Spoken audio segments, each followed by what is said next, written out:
औज़ु बिल्लाहि मिनश शैतानिर रजीम। बिस्मिल्लाहिर रहमानिर रहीम।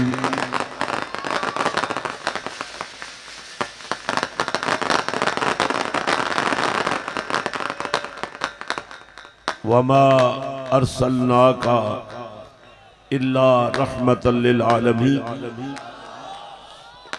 सदक़ल्लाहु मौलाना अज़ीम व सदक़ रसूलुहुन नबियुल करीमुल अमीन।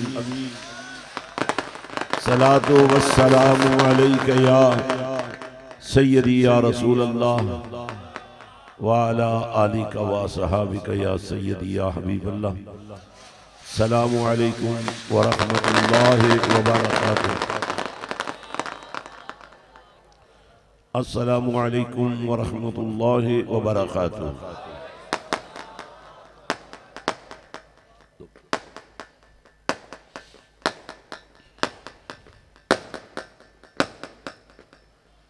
उन्होंने अपना काम कर लेना।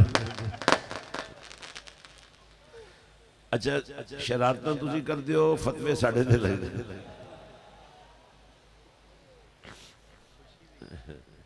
नहीं, फतवा तो फिर बर्दाश्त करना पैंदा। ये जेडे फतवे लाना लेना वो भी बड़े सख्त है। वो तुहानू नहीं पुछदे, फिर सानू पुछदे। हाँ भाई, ऐ किवें हो गया, आओ किवें हो गया। हजरात तवज्जो फरमाए, कि आग जलेगी बुझ जाएगी, पर जो आग मैं आपके सीनों में जलाना चाहता हूं वो बुझने वाली नहीं है। बोले जोर लगाएं। अच्छा, बहुत सारे लोग अपना हिस्सा डालना चाहते हैं, लेकिन मुझे कुछ 10 से 15 मिनट सिर्फ गुफ्तगू करनी है। मैं बहुत सारे लोग रस्मन कहते हैं कि मेरी तबीयत बहुत खराब थी। मैं वो देख दो मौलवी में रहते चढ़ गए। मैं कि तेरी तबीयत जो खराब है तू आया क्यों?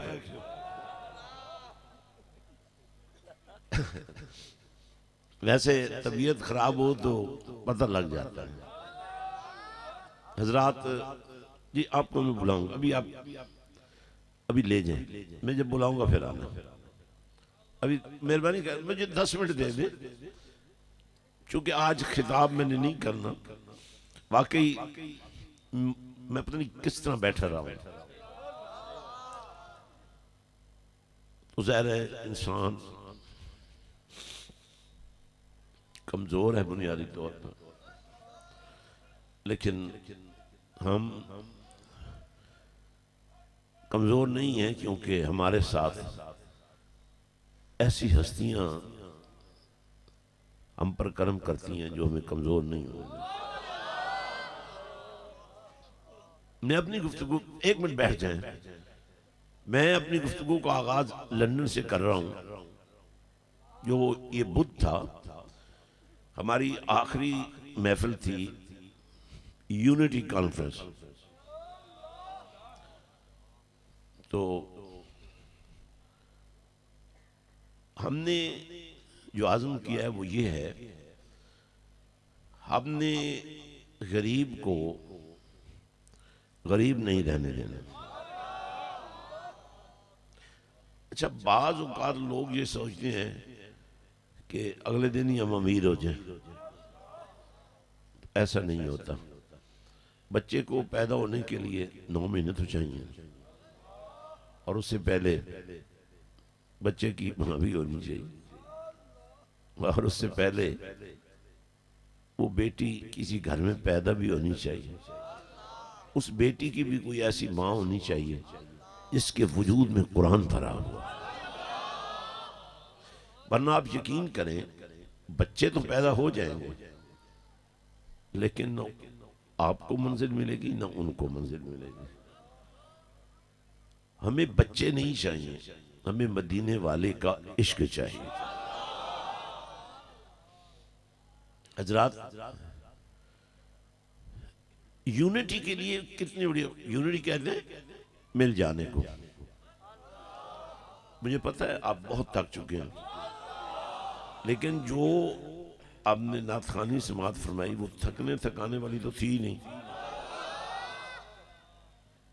वो जागने वाली और जाग लगाने वाली थी। हमारे कारी शाहिद साहब जब भी अपना कलाम शुरू करते हैं तो कुछ न कुछ मिशन के बारे में बता देते हैं। तो इनसे बहुत लोगों ने पूछा, भाई आपको और पीर साहब का मामला क्या है? और ये भी बड़े परेशान थे, हर पीर साहब पूछ रहे हैं, हर मौलवी साहब पूछ रहे हैं, हर नकीब पूछ रहे हैं, भाई कोई बताएं तो सही। तो मुझे भी इन्होंने एक दो दफा कहा, तो मैंने कहा भाई आप उनको कहना हमारी आशिकी है। मजा नहीं आया। अच्छा, क्या मुराद है आशिकी की? अगर आप रिसाला रूही शरीफ पढ़े ना, हज़रत सुल्तान बाहू की बड़ी अजीम तसनीफ है, और जिसको पढ़कर बहुत लोग विलायत के आला दर्जात पर पहुंचे। लेकिन किताब पढ़ने से ये दर्जात नहीं मिलते, उसके लिए मुर्शिद चाहिए होता। तो मैं अर्ज कर रहा था, उसमें हज़रत सुल्तान बाहू ने बड़ा कमाल जिक्र किया है कि अल्लाह पाक ने मुझे ये फरमाया कि तू मेरा आशिक है। तो अर्ज करते हैं, मौला मेरे अंदर ये ताब कहां है कि मैं आशिक बन सकूं? तो अल्लाह ने फरमाया फिर मेरा माशूक बन जाए। ये आशिकी है। छोटा आदमी किसी बड़े से प्यार करे, गरीब आदमी किसी अमीर से प्यार करे, शागिर्द उस्ताद से प्यार करे, कोई लेवल नहीं बनता। मुरीद पीर से प्यार करे तो महरूम तो नहीं रहेगा, फैज़ तो उसको मिलेगा, लेकिन बात उस तरह नहीं बन पाएगी। लेकिन जब कोई आशिक बन जाता है ना, अच्छा हम में से बहुत लोग आशिक रसूल कहलाते हैं और बहुत सारे लोग नहीं कहलाते, लेकिन लोग उनको फिर आशिक रसूल कहते हैं।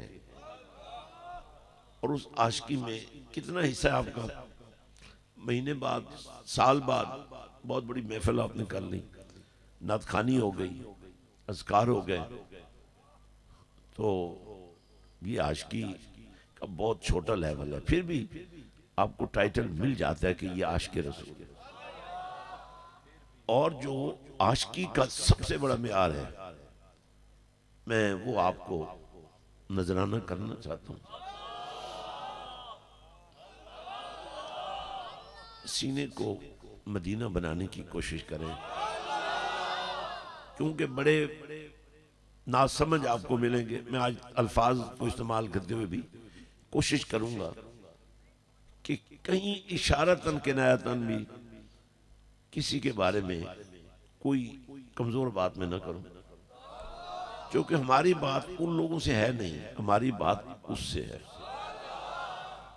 तो हजरात, मैं ये अर्ज कर रहा था, आशिकी का जो सबसे आला मेयार है ना, वो ये है जो अल्लाह ने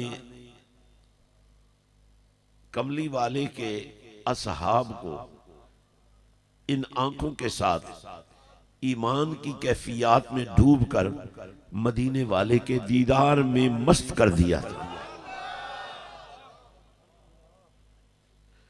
और एक और भी मेयार है। देखिए, आप एक बात आपने समझनी है। देखिए, हमारे अकायद अकीदत मंदी में बहुत लोगों से मैच कर जाते हैं, लेकिन आपने वो दरवाजा नहीं छोड़ना जिस दरवाजे का हर गुजरने वाला उस मरकज इश्क तक पहुंच सकता है, जिसका अल्लाह से इश्क भी अपनी जगह पे कम नहीं, पर जब अल्लाह ने उसे ये फरमाया होगा, अस्सलामु अलैका अय्युहन नबी व रहमतुल्लाह, तो ये आशिकी का आला तरीन मयार है। हजरात, मैं ये अर्ज कर रहा था, आशिकी एक बहुत बड़ा मंशूर है। आप हाथ चूमने के बड़े माहिर हैं। कभी अपनी बसात से भी बढ़कर और कभी बच बचा के भी अपने लिए भी बचाने की कोशिश करते हैं। लेकिन आप यकीन करें, जो आप बचा लेते हैं वो नहीं बचता, जो आप लगा देते हैं वो बच जाता है।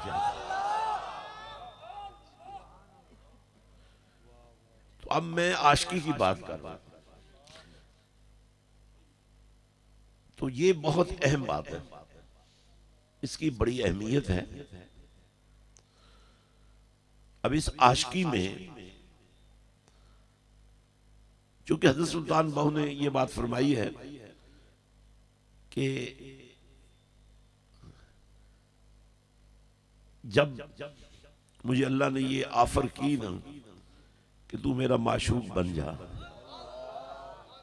तो मुझे इस ऑफर को कबूल करने में कोई तरद्दुद नहीं हुआ।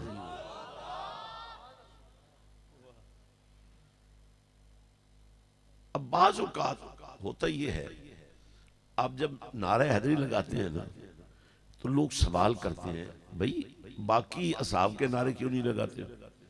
ये आपसे सवाल किया जाता है। तो बात ये है, ये सवाल जब बाकी असहाब ने नहीं किया, मुझे समझ नहीं आ रही है आपके, जो मैं आपको आज देना चाहता हूं उसके लिए जागना जरूरी है। तो जब अल्लाह के पाक नबी सल्लल्लाहु अलैहि वसल्लम ने अपनी शहजादी सईदा कायनात,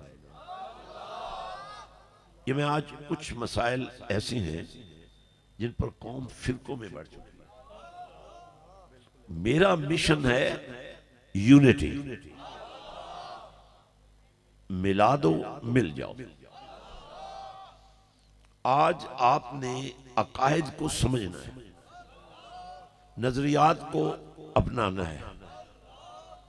आपको किसी से पूछने की जरूरत नहीं है कि क्या करूं क्या ना करूं, आप वही कुछ करें जो यहां मस्जिद हुसैन में हो रहा है।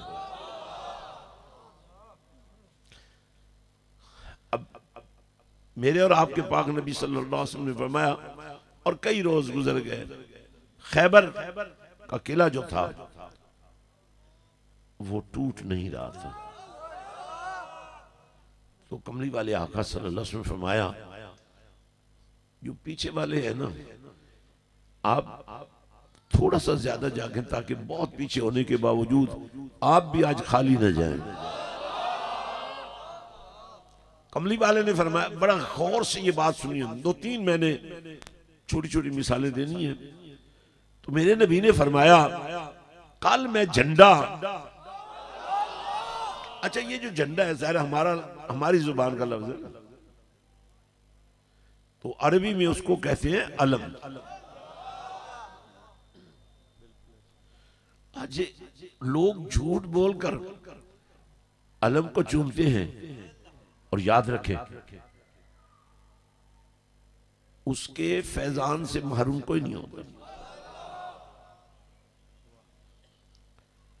किसी ने पढ़ा था उत्ते अलमा दी छां,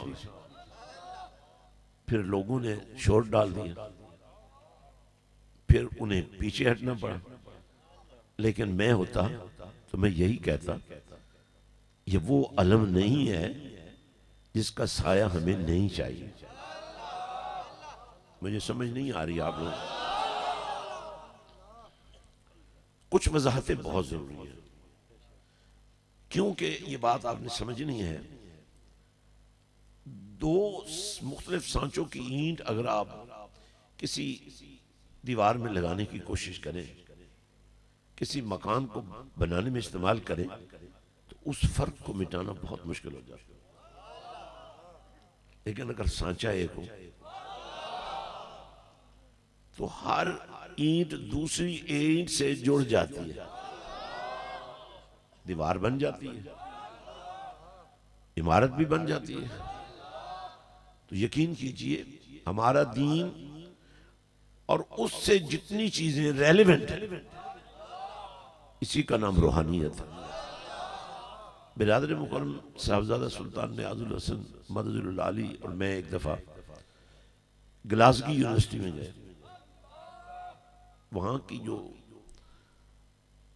शोबा इस्लाम की जो फैकल्टी थी, उसके अंदर जो हमारा फिका का एक डिपार्टमेंट है, उसकी जो सरबराह थी वो एक खातून थी इंडिया से, और फकाहत में बेमिसाल थी।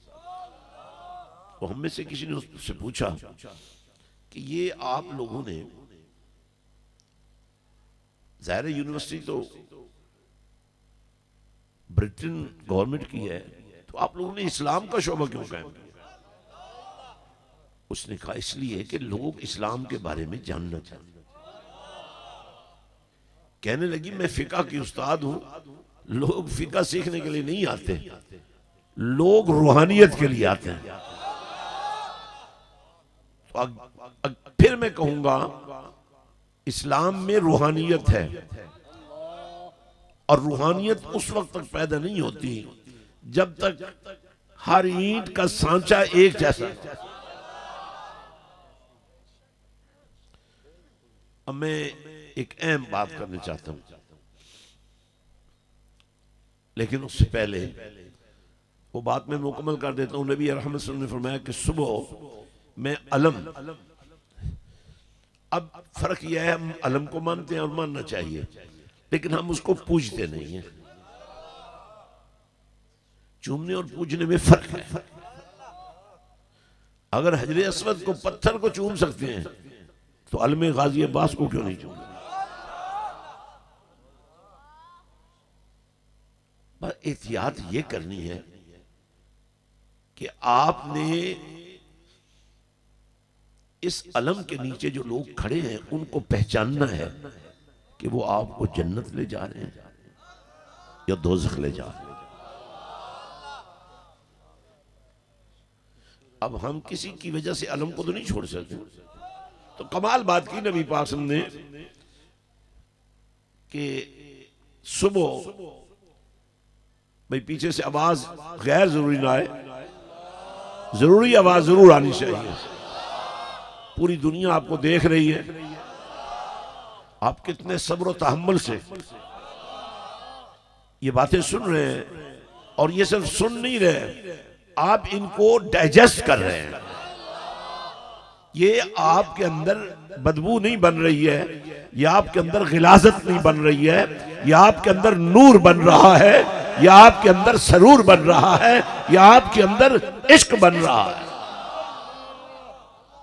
मेरे भाइयों और मेरी अजीम बेटियों, कमली वाले ने फरमाया, अब इस फरमाने में भी सब कुछ बता दिया। फरमाया कल अलम उसको दूंगा जो खैबर को पाश पाश कर दे। ये ऐलान सुना सिद्दीक़ अकबर ने भी, फारूक आजम ने भी, उस्मान गनी ने भी, हैदर करार ने भी, हसन हुसैन ने भी, बिलाल ने भी। अब सबकी ख्वाहिश थी कि ये अलम हमें मिल जाए, क्योंकि फतह की खुशखबरी तो बता दी गई है। लेकिन सुबह भी फरमा अली को बुलाओ, तो सरकार ने अली की आंख में जो कोई तकलीफी आर्जा था उस पर तो अपनी थूक मुबारक लो आबेदा लगाई, और वो जाहिर है असर भी हुआ।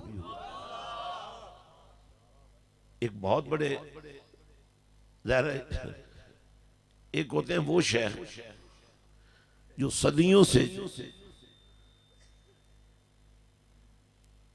एक सफर तय करते हुए आ रहे होते हैं, और कुछ गरीब मौका की मुनासबत से भी बन जाते हैं। तो ये एक जगह पे जंग में मैंने खिताब किया, मैंने कहा भाई आप ना हाथ रख लें जहां दर्द है, तो आप अभी हाथ दर्द वाली जगह पे लगा लें ताकि बाद में जब बात खत्म हो तो आप ठीक हो चुका हो सारा हो। अब वो शेख तरीकत या मुअल्लिम या नाबगतुल असर या कोई भी, तो उनको भी कमर में दर्द है, तो बाद में मुझे उनके लोगों ने बताया कि उसका भी ठीक हो गया।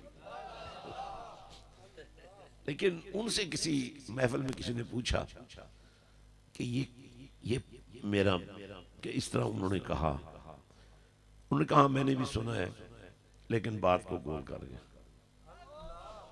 क्योंकि हर एक का अपना एक गोल होता है, तो हमारा एक ही गोल है, ये हमें माने न माने, हम इसको माने न माने, पर जिसको वो मान रहा है।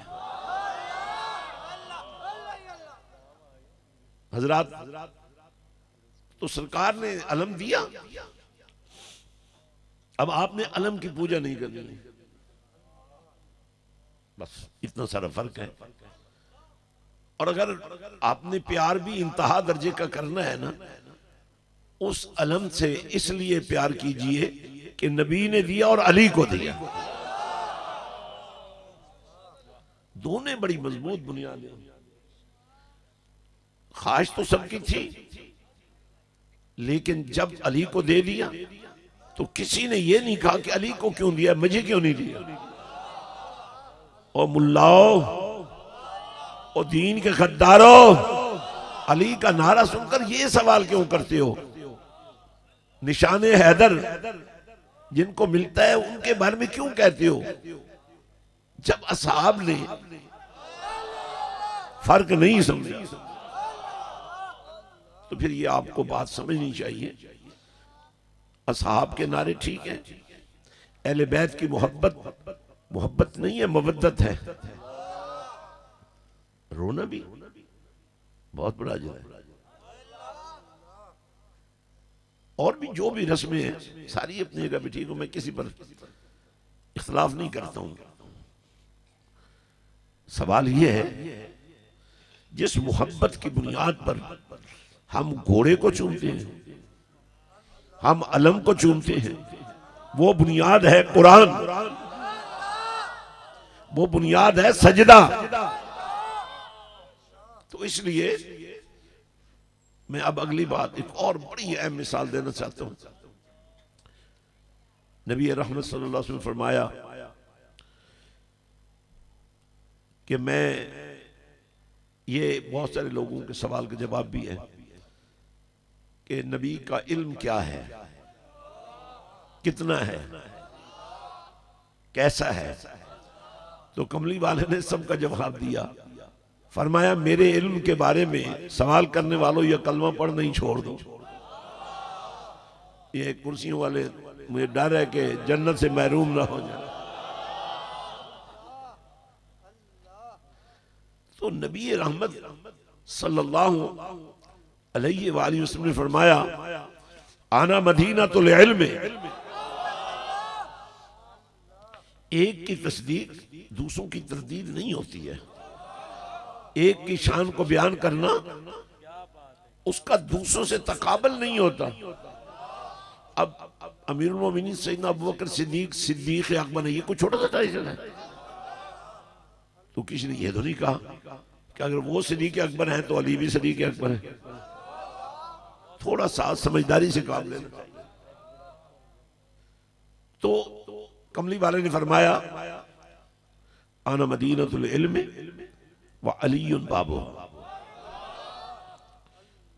अब बड़ी चीज तो शहरी होती है ना, दरवाजा तो जाहिर है छोटी चीज है, लेकिन उस बड़े ने, बोलो ना, उस बड़े ने छोटे को भी बड़ा कर दिया जब कहा शहर इल्म का ये दरवाजा है।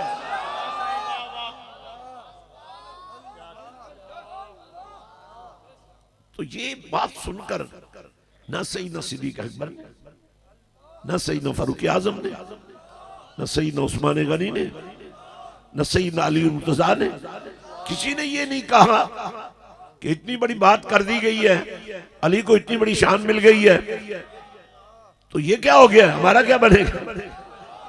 उन्होंने नहीं कहा अब मुझे डर है तुम्हारा क्या बनेगा। हर एक बात वो मानो जो ईमान है और दीन की जान है। अच्छा देखें, अब इसके बाद मैं एक बात करना चाहता हूं।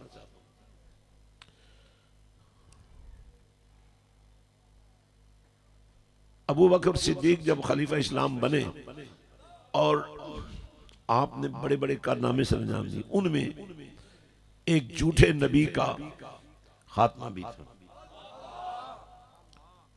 आपका वक्त विसाल आया, अजमत की बात देखें, उन्होंने हैदर करार को बुलवाया और फरमाया अली मेरे भाई, तवज्जो नहीं है, मैं जा रहा हूं, मेरी एक ख्वाहिश है जब मुझे गुस्ल देने का वक्त आए ना तो कोई और गुस्ल न दे, अली के हाथ हूं, वो अली के हाथ जिन्होंने नबी के जिस्म को गुस्ल दिया।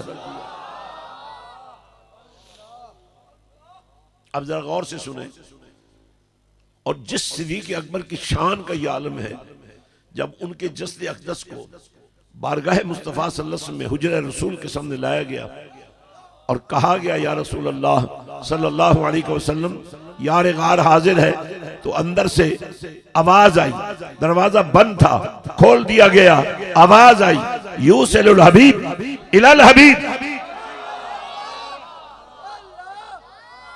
यार को यार से मिला दो, यार गार को यार मजार बना दो। और वो गार वाली यारी थी क्या, सांप डस रहा था और सिद्दीक़ अकबर नबी को देख रहे।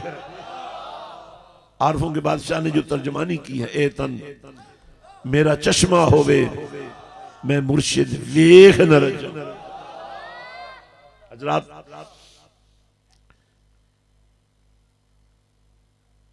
कमली वाले आका सल्लल्लाहु अलैहि वसल्लम के इस अजीम हम सफर ने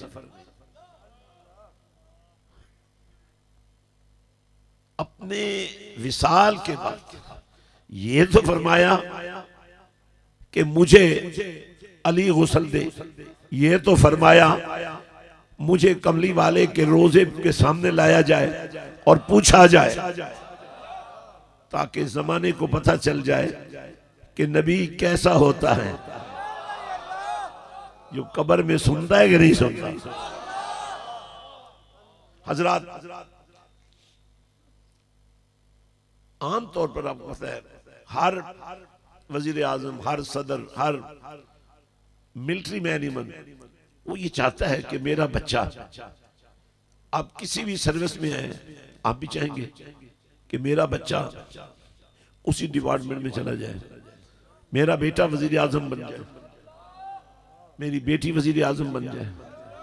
लेकिन खिलाफत के इस ताजदार ने, सदाकत के इस अलमबरदार ने, हक के वफा के इस वफा शार ने ये नहीं कहा कि मेरे बाद मेरे बेटे को खलीफा बना दो। बेटे ने भी नहीं कहा कि मैंने खलीफा बनना है।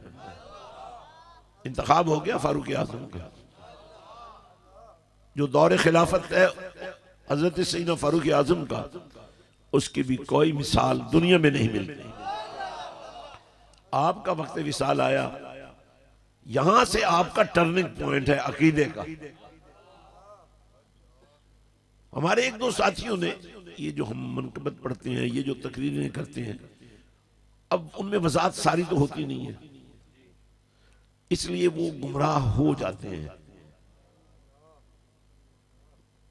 और उस गुमराही की सबसे बड़ी अलामत यह है कि वो जब ईमान का रास्ता छोड़ते हैं तो सबसे पहले वो बेनमाज बनते हैं।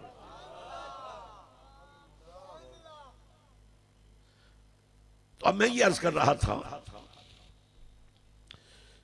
फारूक आजम रज़ी अल्लाह ताला अन्हु ने भी, आपका जब विसाल हुआ, आप भी शहीद हुए, तो आपने भी ये तकाजा नहीं किया कि मेरे बाद खलीफा मेरा बेटा हो। बड़ी अहम बात की तरफ जा रहा हूं और आज एक बहुत बड़े फितने से मैं आपको बचाने लगा।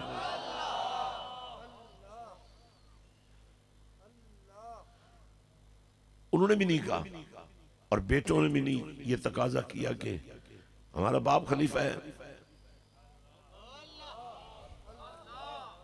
तो हम क्यों ना खलीफा बने।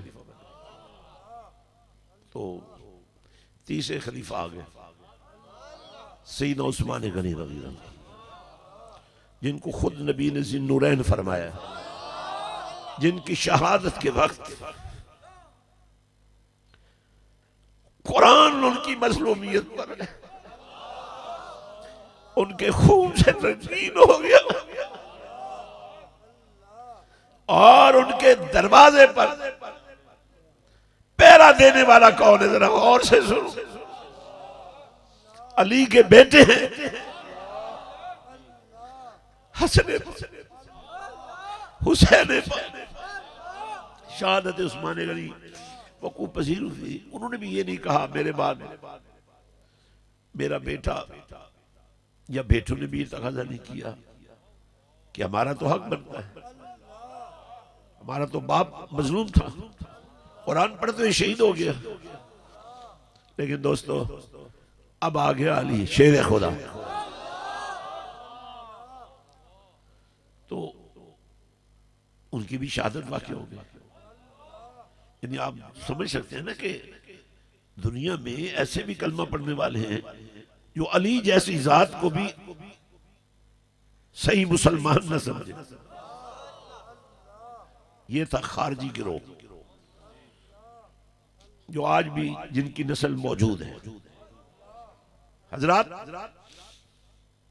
हैदर करार ने भी ये नहीं फरमाया कि मेरे बाद हसन खलीफा बनेगा, हसन पाक ने भी तकाजा नहीं किया, लेकिन उम्मत के अकाबरीन ने फैसला किया अगर इस वक्त धरती पर खिलाफत इस्लामिया में तदब्बर की वजह से, कुरान फहमी की वजह से, तक़वा की वजह से, इल्म की वजह से अगर कोई मनसब खिलाफत पर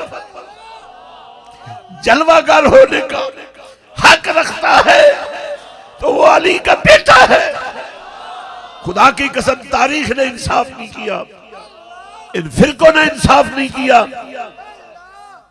चारों की बात करने वालों पांचवें का जिक्र क्यों नहीं करते?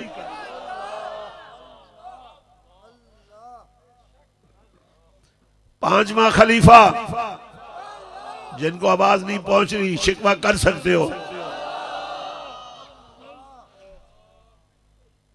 मौला हसन पांचवें खलीफे बन गए। और इस खिलाफत का मियार देखिए, कोई तख्त पर बैठने के बाद तख्त छोड़ता है? किसी को इक्तदार मिल जाए कोई इक्तदार छोड़ता है? लेकिन ये थी यूनिटी। कमली वाले ने पहले ही फरमा दिया था मेरे हसन को पहचान लो। आज मैं आप सबको हुसैनी मिशन की वो तशरीह दे रहा हूं जिसमें फयाजुल हसन की कोई हैसियत नहीं है, जिसमें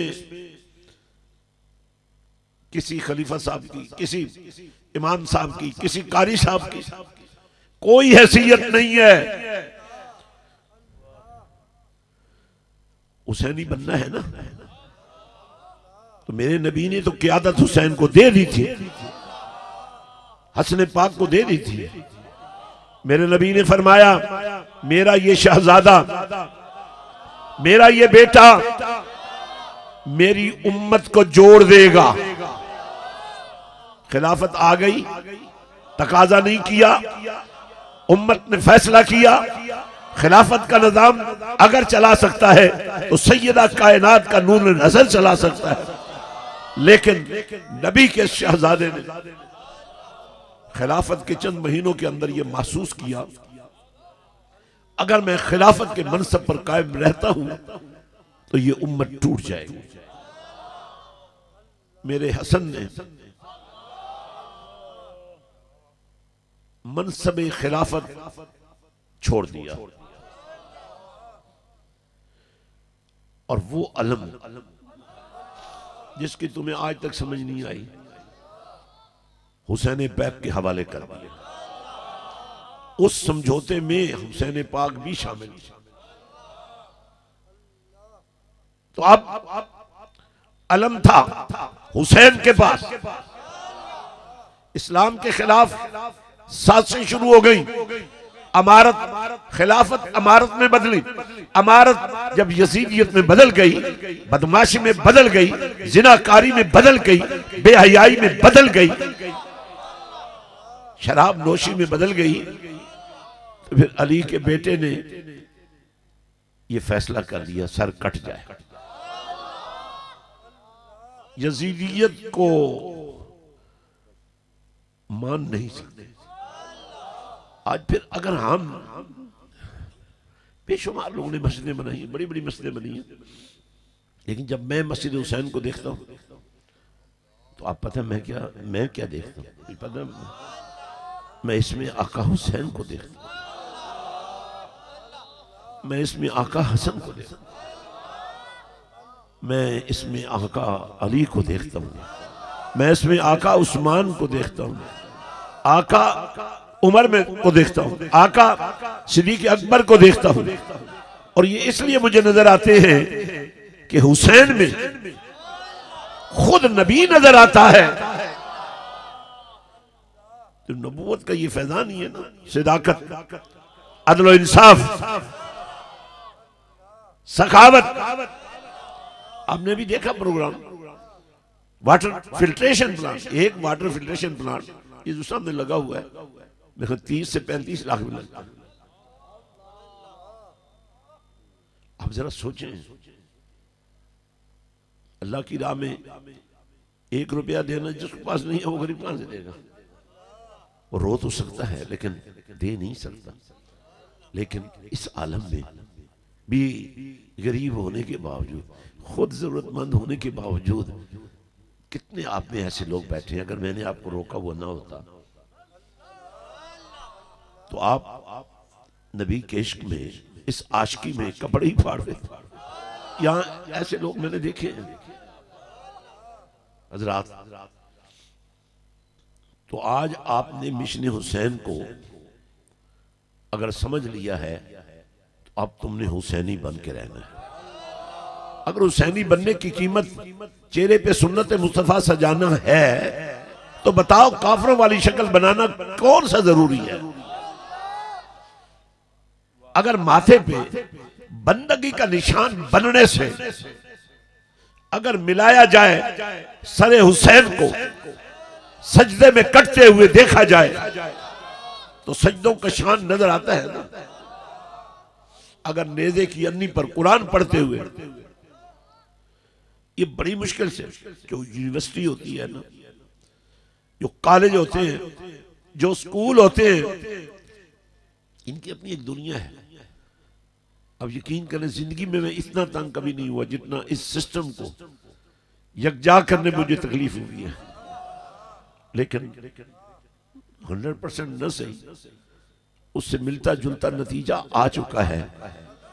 अब कौम की बेटियां मास्टर्स करके निकल रही हैं, लेकिन वो बेहयाई के लिबादे में नहीं छुपी हुई हैं, वो इश्क मुस्तफा का नूर हासिल किए हुए हैं। तो इसलिए आज ये थोड़ा सा आज़म कर लें, चंद बातें जो आपको और मजबूत कर देंगे। अब मुझे बताएं, जब आप कोई दीवार खड़ी करते हैं, इमारत बनाते हैं, तो अगर वो आप दीवार मिट्टी से बना रहे हैं तो ज़ाहिर कमजोर होगी ना। अगर आप उसको सीमेंट से बना रहे हैं वो कमजोर नहीं होगी। अगर आप उसकी बुनियादों में कंक्रीट डाल रहे हैं तो वो और ज्यादा मजबूत हो जाएगी।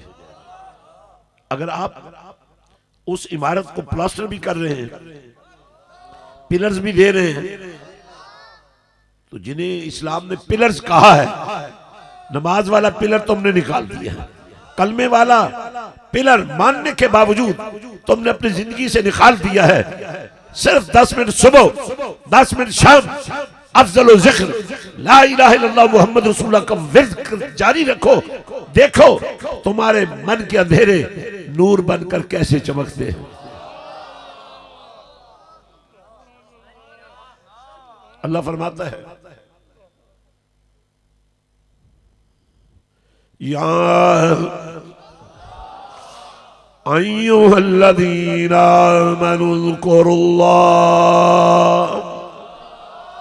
उज़्कुरुल्लाह ज़िक्रन कसीरा वसब्बिहूहु बुकरतन व असीला।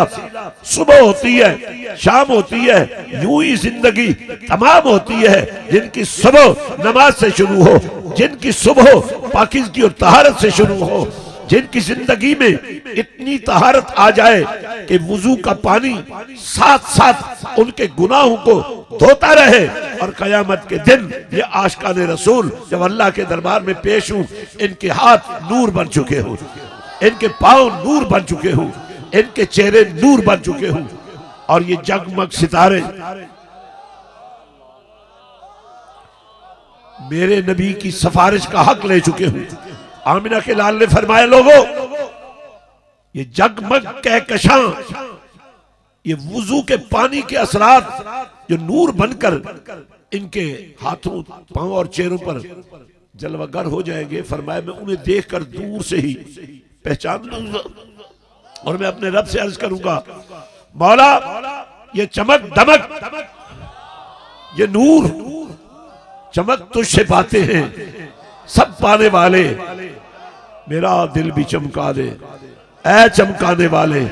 नबी फरमाते हैं कि मैं अर्ज करूंगा, मौला ये चमक दमक, ये नूर, ये रोशनी, ये मेरे उम्मतियों के अलावा किसी के और की नहीं हो सकती।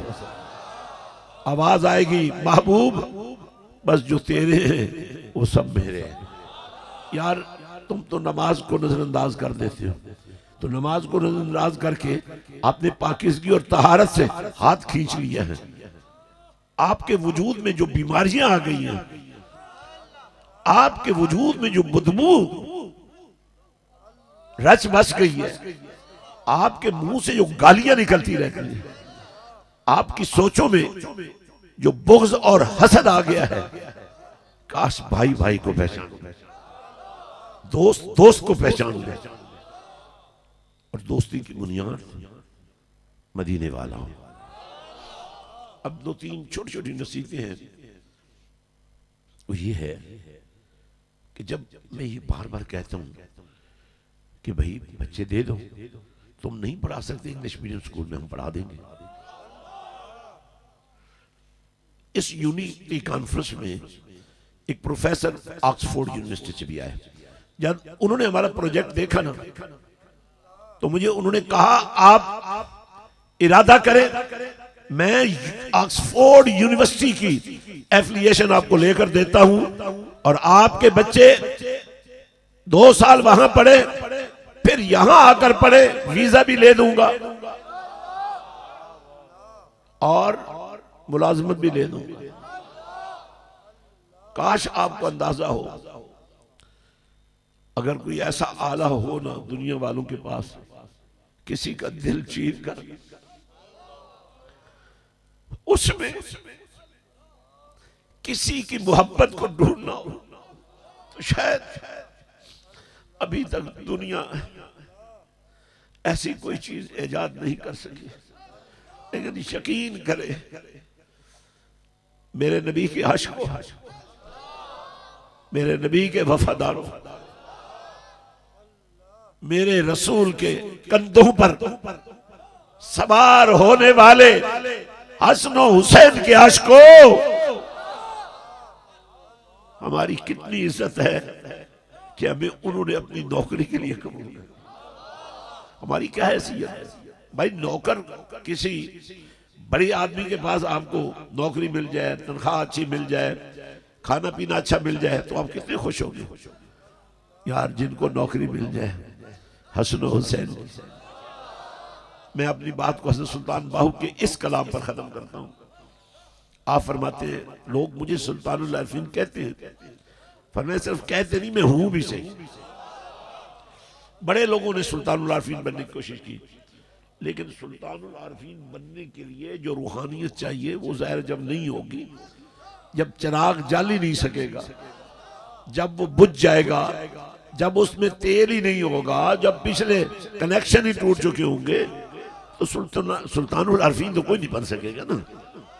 इसलिए भाई आपने फरमाया कि मुझे लोग सुल्तानुल आरिफीन जो कहते हैं ना वो सही कहते हैं, वाकई में सुल्तानुल आरिफीन, लेकिन फरमाया मुझे सुल्तानुल आरिफीन बनने के लिए कुछ ज्यादा नहीं करना पड़ा।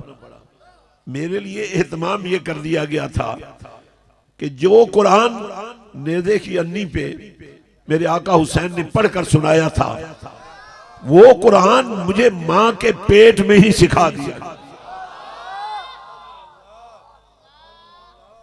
मेरे भाइयों, हमें फख्र है, आप हज़रत सुल्तान बाहू के सिलसिले में बैठ हैं, आपको फख्र करना चाहिए। आप किसी लल्लू पंजू के मुरीद नहीं है, आप हुसैनी हैं।